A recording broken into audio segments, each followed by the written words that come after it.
Hi, my name is Borja. I'm the lead designer on Plants vs. Zombies 2. I'm Adrienne. I'm a producer on Plants vs. Zombies 2, and we're really excited today to be announcing, coming soon, Dark Ages Part 1.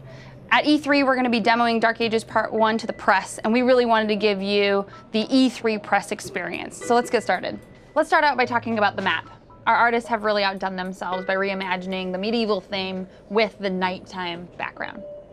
As we scroll over, you can see some of the prizes you can get, and Gargantua at night 10. Let's jump right into a new level.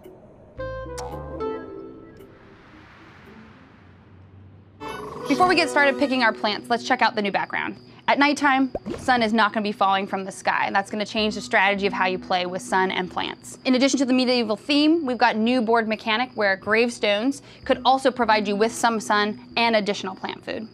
So you can see on the right the new zombies that we have for Dark Ages Part 1. I'm going to pick some of the old favorites like Pea Shooter, Gravebuster, and scroll down to these brand new plants that we have for Dark Ages Part 1. And let's roll. So the first plant that I want to show you is the Sun-shroom. It's actually cheaper than the sunflower on the twin sunflower, and it goes through 3 stages of growth. First starts really small, and it goes into, say, adulthood. And you can see how it looks like by just doing this. We should mention also that we are cheating a little bit here just to be able to show you all the plants in this level. So the next plant that I want to show you is the Puff-shroom. Puff-shroom, as you can see, is a free plant. It costs nothing to plant it, and it will have a very fast cooldown, meaning you can really put out a lot of Puff-shrooms out there really fast. This is another way to actually battle the fact that you don't have as much sun as you used to. Also, another quality about the Puff-shroom is that over time, you can see this guy sort of fading a little bit. That means the Puff-shroom actually has a small timer, and at the end of it, it will actually disappear.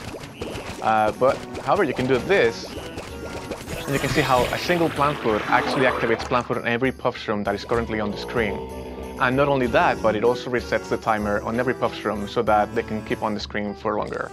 The Fume-shroom is imagine the Pea Shooter of Dark Ages. It's one of your basic plants, actually costs some sun to plant, but it does have more damage than the Puff-shroom. So for tougher zombies, you're going to have some of these guys on the screen to help you out. As you can see, some of the brand new zombies have started to come out. We've got a new peasant zombie, buckethead, conehead, and a new imp that you've seen so far.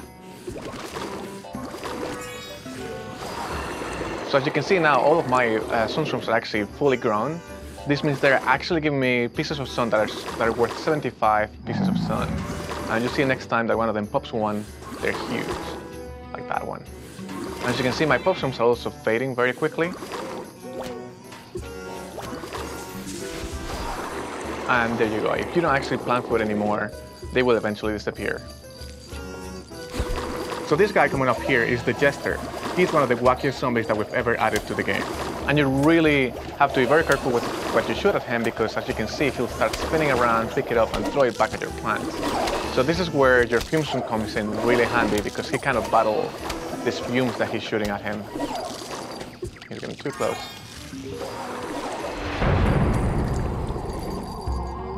So you can see some more of them. And what happens if I do this? He will actually shoot every projectile back at my plants. So again, Fume-shroom is your main counter for the Jester.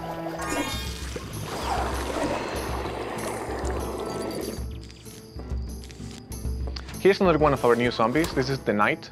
He's actually not very special other than he can really take a lot of damage. So he's just gonna keep walking forward. You're gonna have to throw a lot of things at this guy to make him stop. And he's one of the biggest threats in Dark Ages because he's really hard to stop. We're just gonna use some plant food, push him back, and defeat him. And this brings me to Sunbeam. Sunbeam is a plant that will help you actually produce more sun, unlike any other way that you've ever done before. By having the zombie actually eat that sunbeam, you turn him into some sort of sun source that every time you damage will give you some sun, which is really helpful for your more expensive plants. So I like to use the sunbeam on zombies that are really tough. You can see how much sun I get out of this. My favorite plant probably from this update is the Hypno-shroom. If you remember from the original game, whenever you plant a Hypno-shroom and it's consumed by a zombie, it will make the zombie turn around and actually attack the zombies on that lane, which is really helpful when you're actually at a pinch and need some extra help from the zombies. But that's not all. What happens when you actually plant food one of your Hypno-shrooms? So what just happened is the zombie that consumed that plant food Hypno-shroom actually became a Gargantuar fighting for you. And that is pretty cool because any zombie setting on his way are just gonna get smashed down and destroyed. We hope you enjoyed our demo of Dark Ages Part 1 and the E3 press experience. Thank you so much for watching. We really appreciate it. Bye.